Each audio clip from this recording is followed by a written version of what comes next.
bloody fellow, you died. For whom to I answer? யாருக்கு நான் பதில் சொல்வேன்? நீ இதுவரைக்கும் என்ன கேள்வி கேட்டுக்கிட்டு இருந்தேடா, மியூசிக்கின் மூலமா, இசையின் மூலமா. அந்த இசை கேள்விகளுக்கெல்லாம் நான் பதில் சொல்லி கொண்டிருந்தேனே, இப்ப நான் யாருக்கு பதில் சொல்வேன்? இறந்து போயிட்டேடா அப்படிங்கிறார் மதன் மோகன்.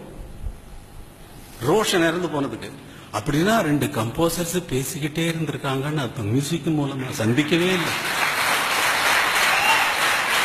சந்திக்கவே இல்லை.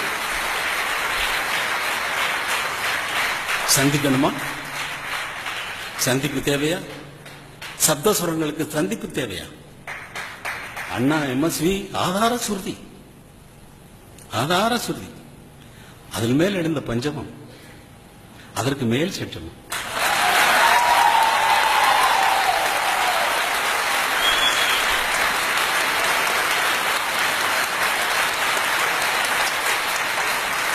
நீங்கள் எல்லாம் இங்க இருக்கிற இசைக்கலைஞர்கள் எல்லாம் மற்ற சப்தஸ்வரங்கள்.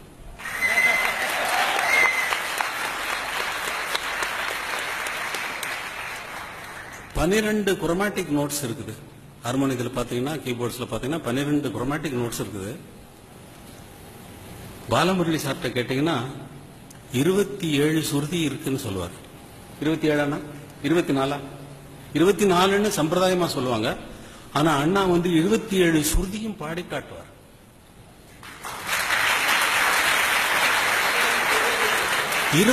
சுருதியும் பாடி காட்டுவார். சோ இந்த 12 சுரங்கள் 27 பிரிஞ்சு 27 நட்சத்திரங்கள், 12 ராசிகள், 12 ராசிகள், 12 சுரங்களும் 12 ராசிகள், 27 நட்சத்திரங்கள். இது ஒரு சர்க்கிளா வருதுன்னா 27 பிரியுது அப்படின்னு அண்ணா நிரூபிச்சு காட்டுவோம். நம்மளால பாட முடியாது அந்த சுரங்களை. அது மைண்ட்ல கூட நமக்கு உட்காராது, மியூசிக் தெரிஞ்சவங்களுக்கே உட்காராது. அப்புறம் அவர் பாடி காட்டுவார், 27 சுருதியும் பாடி காட்டுவார். அப்போ இடைவெளி என்பது ஒரு சுரத்திற்கும் இன்னொரு சுரத்திற்கும் சால இருந்து சின்ன ரீக்கு இவ்வளவு டிஸ்டன்ஸ் இருக்கு அப்படிங்கிறது, அவருக்கும் எனக்கும் இவ்வளவு டிஸ்டன்ஸ் இருக்குங்கிறது இல்ல. எல்லாம் ஒன்னோட ஒண்ணு பிணைஞ்சு பிணைஞ்சு பிணைஞ்சு பிணைஞ்சு பிணைஞ்சு ஒரே சப்தமா இருக்கு. ஒரே சப்தம் தான் அது. சப்தம்னா நாய்ஸ் இல்ல, உயிரை பிடித்து இழுக்கக்கூடிய சக்தி. அந்த ஒரு சட்ஜமம், சுத்தமான சட்ஜமம் பாடும் பொழுது அடடா அப்படிங்கிறோம் இல்லையா? எங்கெங்கயோ ஆலாபெல்லாம் பண்ணிட்டு வந்துட்டு அங்கெல்லாம் போயிட்டு ஆனா ஒரு சட்ஜமத்தில் நிக்கிறப்ப கை தட்டுறாங்க. ஏன் தட்டுறாங்க? அது வரைக்கும் பாடினதெல்லாம் ஒண்ணு இல்லடா, இந்த ஆதார சுருதி ஒண்ணுதான் ஆதாரம் அப்படின்னு நிரூபிக்கிறதுக்காகத்தானே பாடுறாங்க. இறைவன் சரியான பாத்திரத்தை தேர்ந்தெடுக்கிறான். சரியான பாத்திரத்தை தேர்ந்தெடுத்து இவனுக்கு இது தகும் என்று ஒவ்வொருவருக்கும் அவரவருக்கு தகுந்த மாதிரி அளந்து வைக்கிறான். ரஹ்மான் வாங்கியிருக்கிறது. ஆஸ்கார் அவார்ட்ஸ் வாங்கின ஆட்களை பார்த்தீங்கன்னு சொன்னா ஜான் வில்லியம்ஸ் 4 அவார்டு வாங்கியிருக்காரு. ஆனா 4 அவார்ட்ஸ் வாங்குறதுக்கு ஒரு வருஷத்துக்கும் அடுத்த எந்த வருஷம் எத்தனை வருஷம் இடைவெளி என்று பார்க்க வேண்டும். அது வாங்குறதுக்கே அவங்க அது வாங்குறதுக்காக அவங்க மியூசிக் போடல. பட் அவங்க போட்ட மியூசிக்கு கிடைச்ச அவார்டுன்னு பார்த்தா ஒரு இடைவெளி இருக்கிறது. நம்மால் போனார்.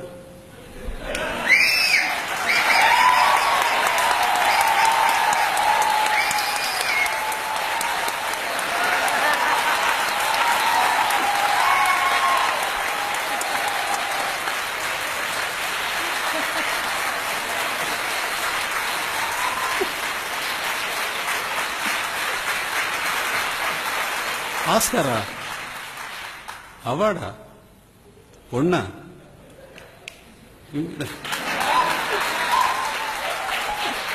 அடிச்சு புரட்டிட்டு வந்தான், அடிச்சு புரட்டிட்டு வந்தாச்சு. ஆனா அண்ணனுக்கு கொடுக்கலன்னு சொல்லி சரவணன் சார் ரொம்ப வருத்தப்பட்டாரு. நீங்க வருத்தப்படவே கூடாது. ஏன்னா without the composer what the award will do?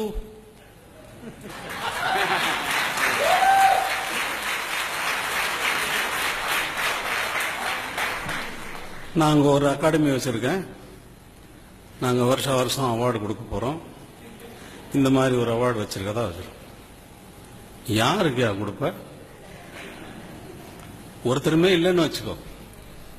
MSV இல்லை, ஒருத்தர் இல்லை, வேற ஜான் வில்லியம்ஸ் இல்லை, இல்லை ஆலன் மென்கின் இல்லை, இல்லை ஹேன் சிம்மர் கிடையாது, இல்லை குன்சி ஜோன்ஸ் கிடையாது, மைக்கேல் ஜாக்சன் கிடையாது. வச்சுக்கிட்டு என்ன பண்ணுவார்?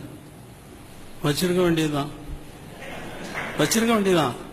Award has no value at all without the composer. Without the composer.